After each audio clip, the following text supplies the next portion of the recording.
This week, I will be telling you the story of the maidens who saved Guam from the Micronesian island of Guam. Come join me. Hi everyone, my name is Heidi. I'm a Malaysian author. Welcome back.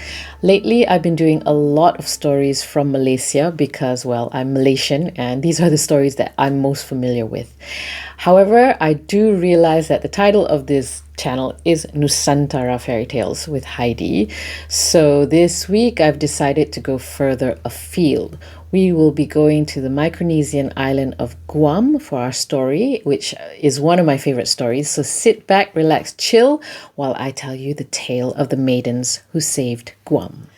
This is a story from a long, long time ago. For some reason, the island of Guam was shrinking. The fishermen in Hagatna Bay noticed that every morning their bay was getting larger and larger and their land was getting smaller and smaller. Sometimes at night, the earth shook.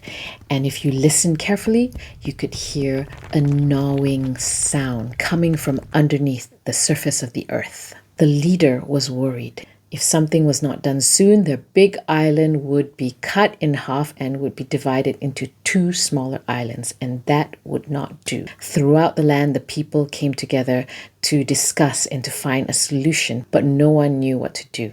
Then one night, a fisherman discovered why their land was shrinking. A gigantic fish was eating its way through the island. It's the most frightening creature I've ever seen. Instead of scales, its body is covered with huge, hard rocks. Its mouth is filled with 1,000 sharp teeth. How big is it? It's as big as an island. How fast was it? It's as fast as lightning, said the fisherman. Tell us, fisherman, what was this evil creature doing? What do you think it was doing? It was eating the middle of our island. This is the reason why our land is shrinking. The leader decided that they had to kill the creature. All the men on the island gathered together. They sharpened their bamboo poles and their spears and their knives. They got all their fishing boats together. And the next morning, they went out in search of the creature. However, for some reason, the gigantic fish suddenly disappeared. The men of Guam could not find this sea monster. While the men were hard at work hunting down the creature, the women of Guam were also busy trying to find a solution. Even though the women were not as physically strong as the men, they were known to be wise and clever. News of the hunt traveled throughout the island and reached the ears of the young maidens of Hagatna Springs. These maidens were known for their long, beautiful, and incredibly strong hair. Every day they came to the springs to wash their hair in fresh water scented with lemons. When they left, the pool was filled with lemon peels which floated like golden boats.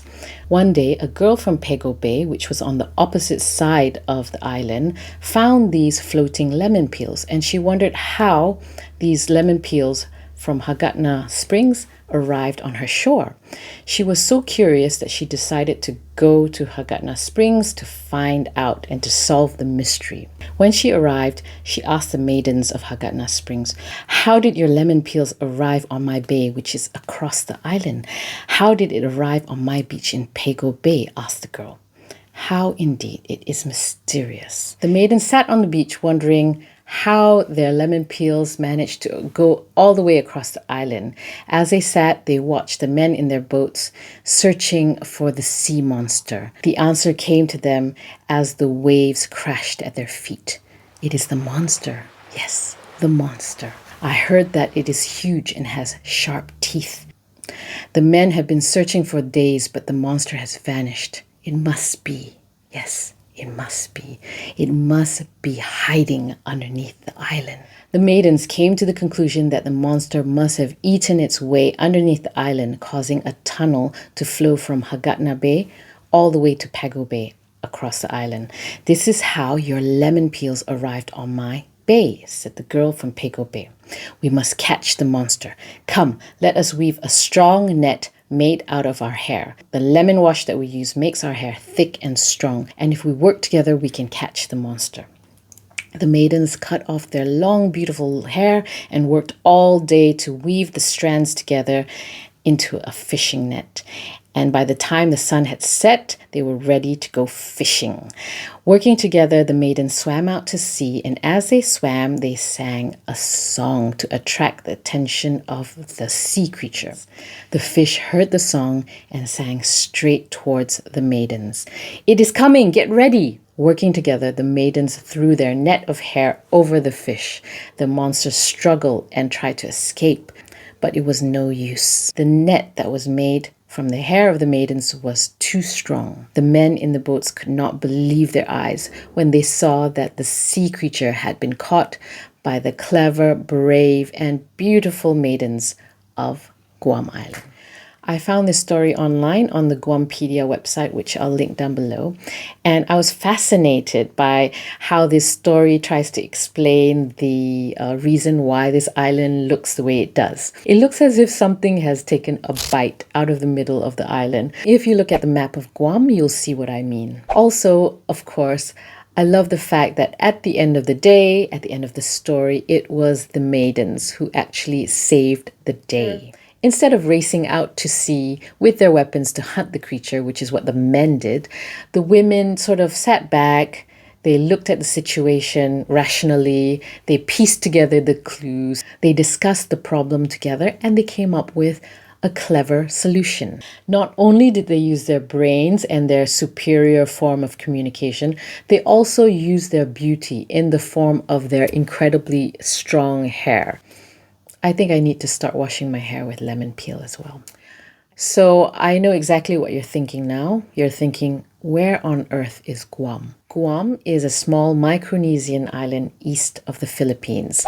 It's actually US territory, and it is the southernmost and largest member of the Mariana Islands archipelago. According to historians, Guam was discovered and populated by the Austronesian peoples around 4,000 years ago. The next thing you're probably wondering is Guam part of the Nusantara region?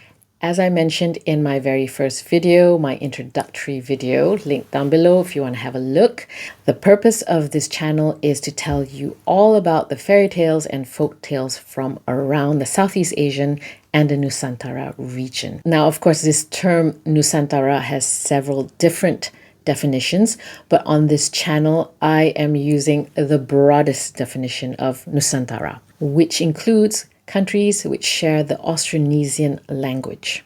The reason for this is simple, and that is so that I can gather as many tales and stories from around this region in order to draw comparisons to see whether there are any similarities and differences.